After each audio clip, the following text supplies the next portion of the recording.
Teman-teman, ada satu keunikan ya, kalau kita berbicara, kadang-kadang mungkin sebagian besar dari teman-teman menjadi seorang karyawan ya misalnya, menjalankan satu tugasnya gitu ya, sekedar hanya menjalankan tugas aja. Seperti latihan pun juga sama, sekedar menjalankan tugas. Oh, saya udah berapa kali nih repetisinya, saya udah berapa jam, kelar selesai ya udah ya gitu. Tapi lupa dengan yang namanya, kalau istilahnya saya sering katakan, kelaparan akan arti dan makna. Kenapa sih saya menjalankan tugas itu?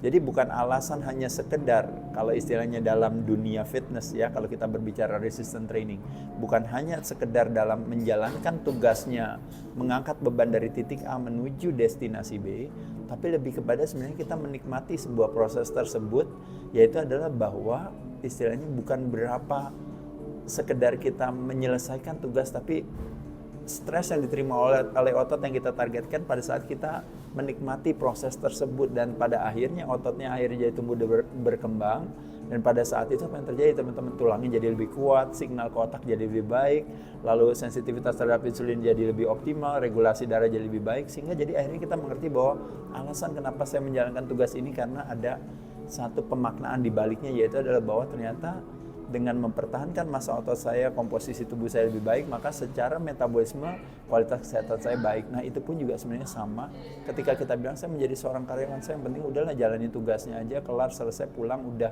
Masalah soal nanti hasil pekerjaannya, atau misalnya kita berpikir punya kesadaran untuk punya sense of belonging itu yang lebih tinggi, itu kadang-kadang kita lupakan.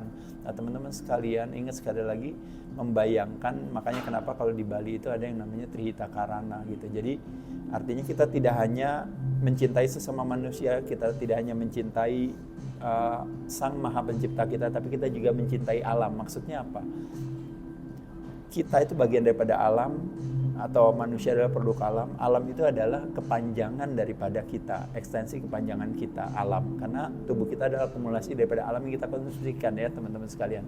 Nah, jadi ketika kita bersedia untuk menjaga alam, itu secara otomatis konsekuensinya maka kitanya sendiri juga yang terselamatkan gitu. Nah, jadi maksud saya dalam pekerjaan pun sama teman-teman sekalian. Kalau seandainya kita bilang saya punya sense of belonging terhadap kantor saya bekerja, perusahaan saya bekerja, ketika saya bilang, atau tempat gym saya berlatih gitu ya, ketika saya pay attention atau memberikan kebaikan kepada alam saya, lingkungan saya, pada saat itulah nanti yang akan pada akhirnya akan mendapatkan kebermanfaatan atau keuntungannya adalah kita sendiri teman-teman sekalian. Nah, jadi mentalitas tersebut harus kita pupuk dari awal, karena bagaimanapun juga teman-teman sekalian, itu akan berlaku dalam segala hal, termasuk juga ketika nanti suatu saat teman-teman punya perusahaannya sendiri ya. Tentu teman-teman berusaha untuk sebisa mungkin gimana caranya ya supaya biar nomor satu prioritas kita adalah menyejahterakan karyawan kita. Ketika karyawannya kita juga sejahtera dan senang, nah pada saat itulah otomatis terjadilah sebuah konsekuensi di mana yang namanya performa kerja, produktivitas, dan akhirnya mungkin kita bicara apa, revenue, keuntungan dan sebagainya itu akan mengikutinya. Jadi mungkin saya rasa itu adalah salah satu mentalitas yang memang harus kita miliki. Apakah kalau kita berbicara dalam arti, saya di perusahaan saya punya ada yang namanya salah satunya kegiatan yang sederhana, yaitu adalah namanya Jumat Berkah. Yaitu ada setiap hari Jumat, siapa yang punya rezeki lebih dibandingkan dengan karyawan yang lain, dia yang seolah-olah gitu ya mentraktir hari itu untuk makan siang bersama gitu. Nah, di satu sisi kelihatannya wah saya rugi dong ini apa gitu.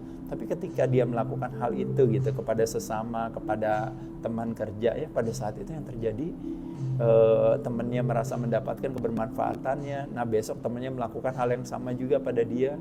Nah, sikap seperti itu kalau teman-teman tahu, itu yang disebut dengan namanya sense of belonging terhadap lingkungan.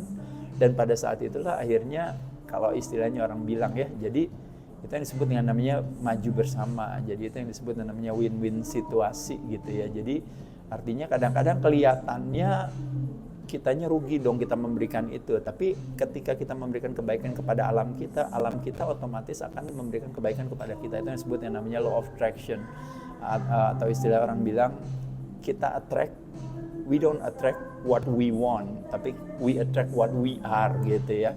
Itu persis mirip seperti hidup itu seperti cermin teman-teman sekalian. Jadi cermin hanya akan memantulkan apa yang kita berikan gitu. Ketika kita memantulkan senyuman, maka yang tercermin itu adalah senyuman itu sendiri. Ketika kita memantulkan pengeluhan gitu atau keluhan gitu, maka yang tercermin juga adalah keluhan sendiri gitu. Itu how the universe works, mungkin kurang lebih kira-kira seperti itu tuh teman-teman. Jadi sekali lagi saya cuma mau bilang teman-teman, kadang-kadang pendekatan secara mental yang kelihatannya tidak mendapatkan keuntungan bagi kita secara material gitu, tapi ternyata keuntungan yang kita dapatkan itu secara non material atau intangible itu kadang-kadang justru yang menjadi amunisi daripada pemenuhan hati, dan itu yang disebut dengan namanya kebahagiaan itu sendiri.